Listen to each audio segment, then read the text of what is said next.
लाठी पैरों पे नहीं, लाठी सर पे पड़नी चाहिए। किसने वो आदेश दिया?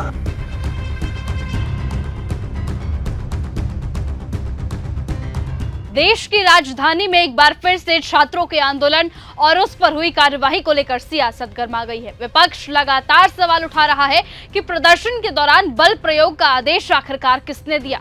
क्या छात्रों के खिलाफ हुई कार्यवाही पर सरकार जवाब देगी और क्या इस पूरे विवाद की जिम्मेदारी तय होगी, बताएंगे आपको आज की इस पूरी खबर में। नमस्कार, आप देख रहे हैं न्यूज गंगा और मैं हूं आपके साथ निशा भारद्वाज। छात्र आंदोलन को लेकर संसद से लेकर सड़कों तक बहस तेज हो गई है। विपक्षी नेताओं का आरोप है कि शांतिपूर्ण प्रदर्शन कर रहे छात्रों पर बल प्रयोग किया गया और अब इसी मामले में जवाबदेही तय होनी चाहिए। संसद के भीतर भी गृह मंत्रालय से जवाब मांगा गया और सवाल उठाए गए कि आखिरकार कार्रवाई के आदेश किस स्तर पर दिए गए थे। किसने आदेश दिया? वो आदेश कहां से आया कि पैलेट गन का इस्तेमाल हो? किसने आदेश दिया कि आंसू गैस का इस्तेमाल हो? किसने आदेश दिया कि लाठी पैरों पे नहीं, लाठी सर पे पड़नी चाहिए? किसने वो आदेश दिया? और इसीलिए बार बार राहुल गांधी जी ने भी चिट्ठी लिखी है और आज भी हम देखते हैं कि अब सारी हम बातें कर रहे हैं।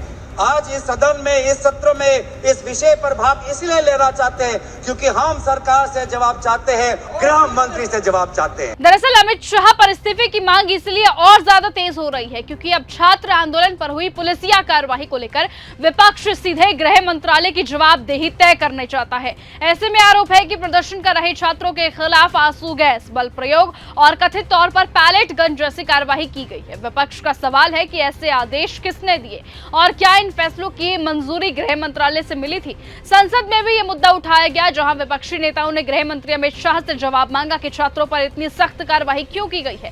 उनका कहना है कि यदि शांतिपूर्ण प्रदर्शन कर रहे छात्रों के साथ अत्यधिक बल प्रयोग हुआ है तो फिर इसकी राजनीतिक और प्रशासनिक जिम्मेदारी तय होनी चाहिए। इसी आधार पर अब कुछ विपक्षी दल अमित शाह के इस्तीफे की मांग कर रहे हैं। हालांकि अभी तक अमित शाह के इस्तीफे को लेकर कोई आधिकारिक प्रतिक्रिया सामने नहीं आई है, ना तो सरकार की ओर से और न ही गृह मंत्रालय की ओर से। अब ये मुख्य रूप से विपक्ष द्वारा उठाई गई एक राजनीतिक मांग है। सरकार और उसके समर्थकों का यह पक्ष है कि ये कानून व्यवस्था बनाए रखने के लिए पुलिस ने आवश्यक कदम उठाए हैं, जबकि विपक्ष से छात्रों के लोकतांत्रिक अधिकारों के दमन के रूप में पेश कर रहा है। और अब इसी क्रम में जंतर मंतर पर एक बार फिर से छात्र जुटने शुरू हो गए हैं, यानी कि आईसा के छात्र वहां पर जुटने शुरू हो गए हैं। नेहा बोरा तक वहां पर पहुंची है। ऐसे में अमित शाह के इस्तीफे की तलवार इसे इसीलिए बताया जा रहा है क्योंकि अब छात्र आंदोलन फिर से शुरू हो गया है।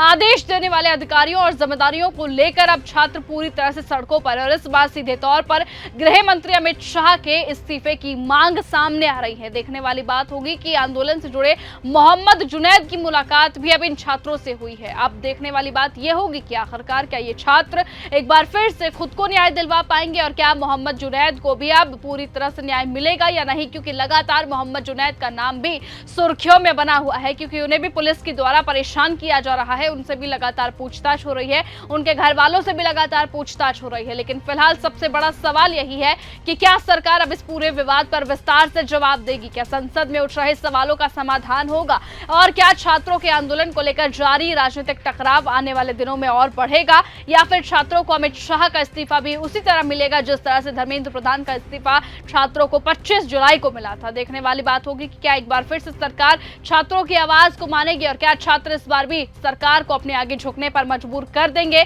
या नहीं, वो आने वाला वक्त ही तय करेगा। लेकिन फिलहाल आज की इस खबर में सिर्फ इतना ही। देखते रहिए और बने रहिए न्यूज गंगा के साथ। और आपको क्या लगता है कि क्या सच में अमित शाह देश से माफी मांगेंगे, उन छात्रों से माफी मांगेंगे जिनके खिलाफ 20 तारीख को इतनी बड़ी कार्रवाई की गई? और साथ ही साथ आपको क्या लगता है कि क्या सच में अमित शाह का इस्तीफा भी अब किसी भी वक्त आ सकता है? अपनी राय कमेंट करके जरूर बताइएगा। आज की इस खबर में सिर्फ इतना ही। नमस्कार।